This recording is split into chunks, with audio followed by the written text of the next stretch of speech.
Let's play a little game real quick. I want you to think of one belief that you have, that you hold on to very strongly right now.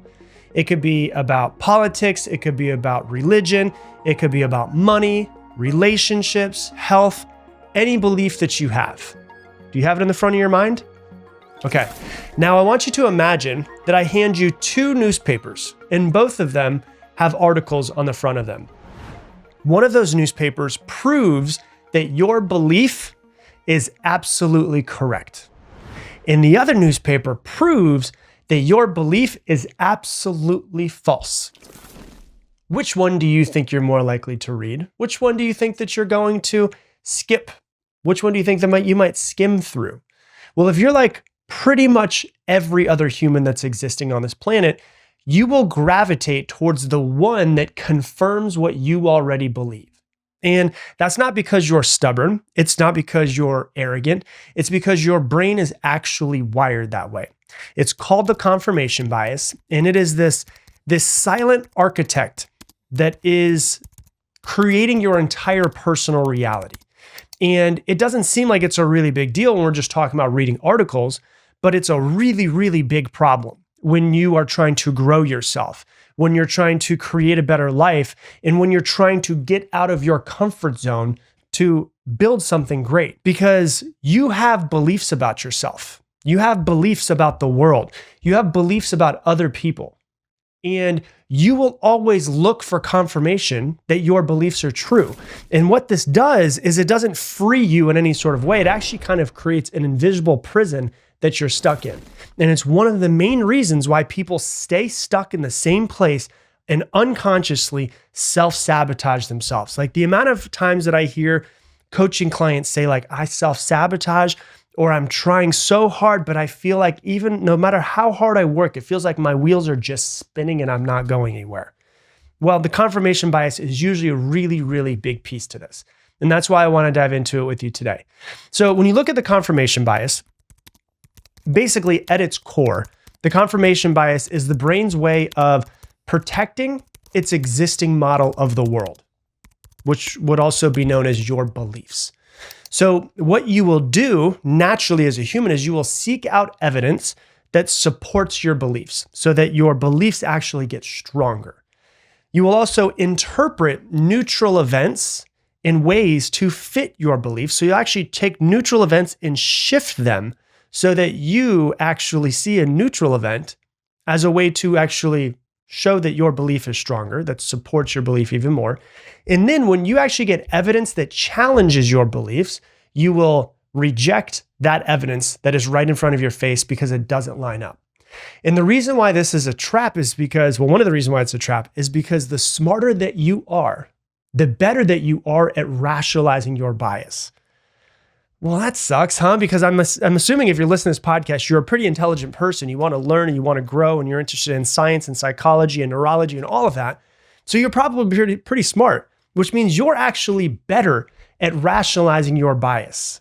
There was a study that was done that really like brought this home and turned it into a big psychological realm. There was a study that was done in Stanford in 1979, and they basically took two groups of people. One group supported the death penalty, and the other group opposed the death penalty. And they gave both groups two research studies. One of the research studies, quote unquote, proved that the death penalty stopped people from committing crimes. So it showed that this death penalty actually stops other people from committing crimes because they don't want to go and have the death penalty. And then the other research paper proved that it didn't. And then they had both of them read through them. And guess what? The result? People on both sides, everybody, doubled down on their original opinion. So hold on. You're telling me they didn't become more open-minded? No, they became more certain that they were right. They had proof that they were right, but then they also had proof that they were wrong.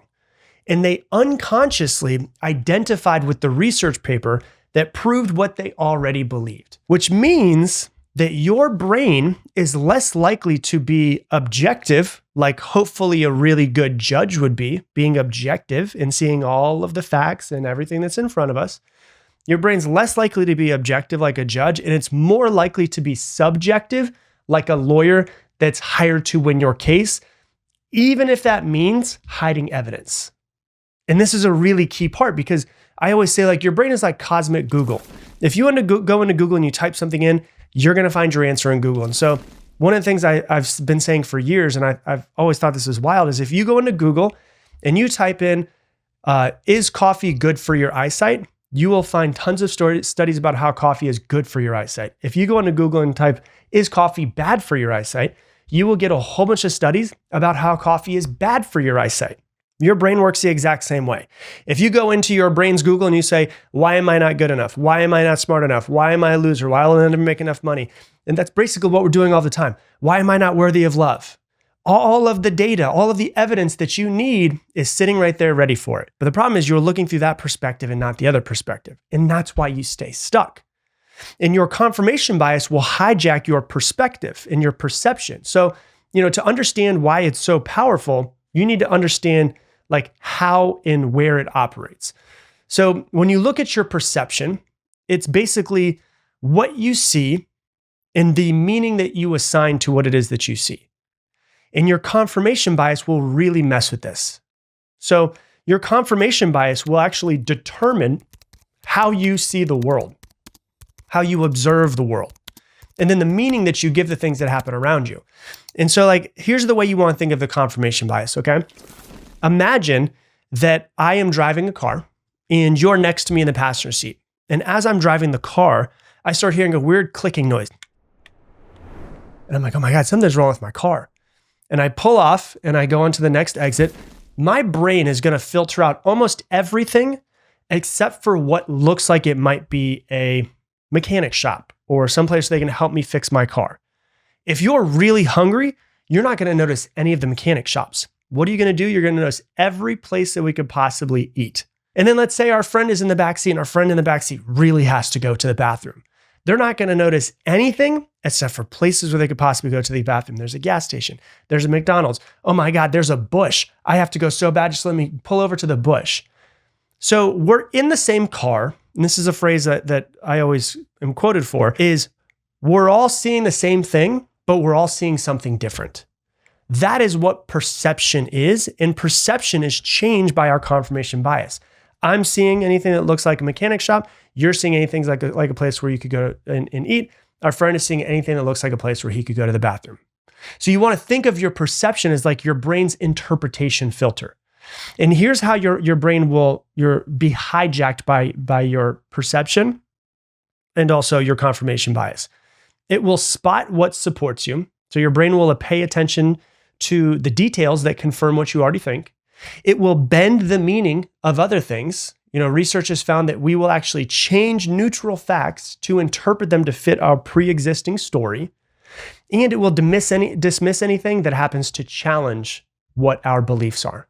So any information that contradicts, we'll just reject it, we'll minimize it, or we'll just ignore it entirely. And so like an example of this is like, say you and I decide to go out and get dinner and we have another friend that's going to be coming, right? And we go there and one of our friends who's supposed to be coming, the third friend, they cancel on us. And you might have the perspective of people are unreliable just from beliefs and things that have happened to you in your past. Well, then our friend canceling, you're going to perceive that as proof why people can't be counted on. And if I'm sitting there and I'm like, my perspective is life gets busy, then I might perceive it as just, that's normal. It's not a big deal. Like they have a newborn, so that's going to happen and it's forgivable. It's the same event. It's different perception. And so confirmation bias works behind the scenes to make sure that the story that is inside of your head matches what you're actually seeing in reality, what you're perceiving in reality, even if it means that you have to distort reality. And I realized this. I actually love to challenge myself. Like it's a game I've really kind of become good at. And I noticed myself a couple years ago doing this in basketball. And I was watching basketball games and it was the NBA playoffs and my team was in the playoffs and there would be a foul and the other team would foul and it'd be like a little, they'd foul my team. It'd be like a little barely touch him. I'd be like, yeah, that's definitely a foul, And then my team would barely touch the other person. I'd be like, oh my God, he barely touched him. And it's like, actually, no, objectively, that's a foul. So even with my team, sports teams, we do this all the time. And my sports team is basically like someone else's equivalence of their belief of not being good enough or smart enough or any of that. We all do it. We all have the confirmation bias.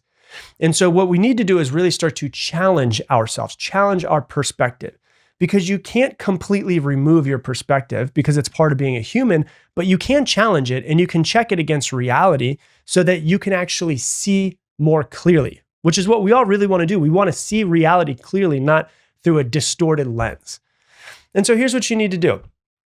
Find all of your beliefs about yourself, about your religion, about the world, about politics, about other people, about everything. What you're capable of, any of that.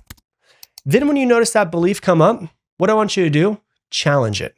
I want you to act like your entire life you've been on one side of the debate room, and now you're going to go on the other side of the debate room, and you're going to try to debate yourself as to why your belief is actually false.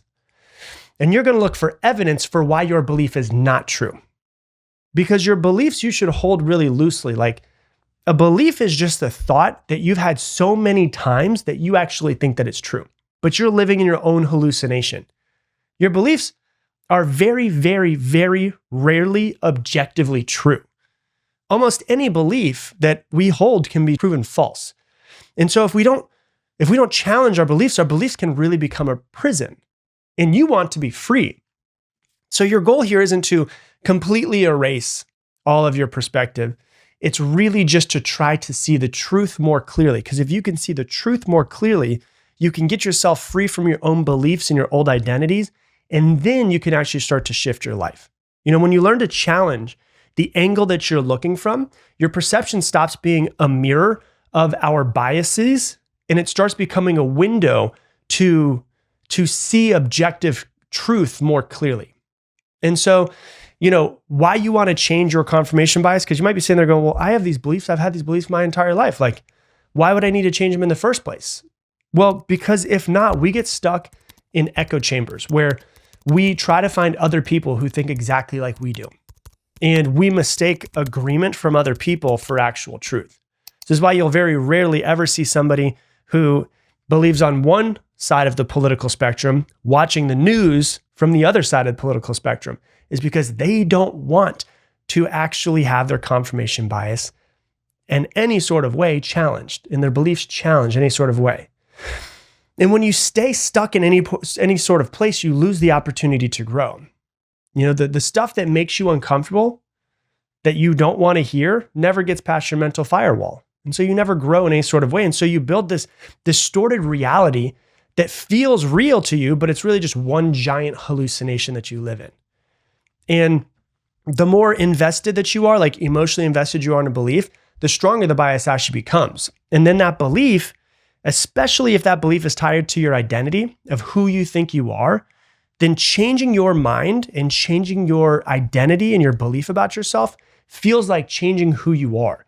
And your brain will almost always fight that at all costs. But this, for you guys that are out there that self-sabotage a lot or that start something and can't finish it, this is usually the main thing that's holding you back, which is your identity. This is my main thing that I really harp on and I really try to help people overcome and coach people on in stuff like Mindset University, which is my year-long course that I go through. In Mindset University, and I try to help people get free from the identity of who they think they are. Because you can try to change in your life and try to grow, but if you don't change your identity of who you think you are, you will almost always fall back into the cycle of self-sabotage. Your identity is just a set of beliefs about yourself. And as I said, beliefs are not objectively true. They are just thoughts that you've been thinking for so long that you believe that they are true. And so this becomes very uncomfortable for a lot of people. Most people would rather be comfortable, sit in their beliefs, and just stay in their beliefs forever. The reason why it feels so uncomfortable is because your brain actually treats belief-changing evidence as a physical threat. This is why you see so many people get mad when their beliefs are challenged. It's like an animal that's being backed into a corner that needs to attack in order to get out. And they actually found in fMRI studies that when people encounter information that contradicts their really strong political beliefs, that their brain's amygdala, which is their fear center, actually lights up. It's the same region that's activated during physical danger. And so the translation of that is challenging your beliefs in your mind feels like death to your nervous system. But the paradox of all of this is that the willingness to be wrong and to challenge your belief, any beliefs, is the quickest way to changing yourself. Instead of being so set in your ways, be open to being more malleable. Be open to being proven wrong. Because when you break your confirmation bias, you see things more clearly, not from a perspective that's clouded in old beliefs. You make better decisions, and then you will be able to actually grow. And at that point, stop self-sabotaging yourself. And so the thing that you need to realize when you start actually looking through this is that you find your beliefs and then you challenge your beliefs in some sort of way. I had a client years ago, and she had like a series of breakups, right? And she knew that she was the problem in her relationships. And it was her perspective. And her identity was, I'm the problem in my relationships. Nobody wants to be with me. And I was like, okay, so that was her perspective. And I'll listen to her perspective, but then I go, as a coach, I need to challenge her perspective to see if maybe there's something that might be untrue in this perspective. So then we broke it down. And she had 2 breakups that were mutual breakups in a row. She had another breakup that was due to a relocation. The guy had to move for work. And one of them was, someone that was incompatible with. So she had 4 breakups in a row that she was kind of looking through the perspective of, I'm the problem. Nobody wants to be with me. And as we went through, it's 2 of them, 2 of those, so 50% of those were mutual. She actually helped me, break that relationship up. One of them was because the guy had to move. And the other one, she just said was incompatible. And so was it a fact that she was the problem, that nobody wants to be with her? No, that was her interpretation of the events that happened. And that's usually what our beliefs are and our perspective is. And so when we looked at the facts, her interpretation kind of dissolved, and then her story, as it shifted, had to shift her beliefs. So it's important for us to try to see the facts, the objective truth, and not listen to the interpretation. Her old belief had filtered all of this data to fit her story of, I'm the problem, they don't want to be with me. And once she saw the full picture and she saw all of the truth and all of the data, her story shifted. And as her story shifted, her identity was able to shift as well. So she didn't just change her perception, she actually changed her identity of herself as well. Oh, if I'm not the problem, then actually that might mean that I can get into a relationship again and be okay. And once you see it from a different perspective, you cannot unsee it. And so that's really what it comes down to, is that we are not seeing the world as it is. Like, you're not seeing the world as it is. You're seeing the world as you are through this lens of perception and your confirmation bias. And so you have a choice. You can live in the mental equivalent of sitting in a dark room with all of the blinds down and say, this is just how it is. This is how the world is. This is how my identity is. These are my beliefs. Or you can realize you're in a dark room. You can rip open the blinds and you can see the entire truth. Because the scariest thing about the confirmation bias isn't that it makes us wrong. It's that it makes us sure that we're right. And certainty is one of the most dangerous illusions that you can believe in. And so what I want you to do is, if you really want to grow and improve yourself, start to challenge your beliefs more often and see things from a different perspective. That is how you'll become more free. Hey, thanks so much for watching this video. If you love this video, YouTube thinks that based off of what you've been watching recently, this video is the best one for you to watch right now. You're going to get the most out of it. And if you want to make sure you subscribe so that you never miss another episode, click this button right here.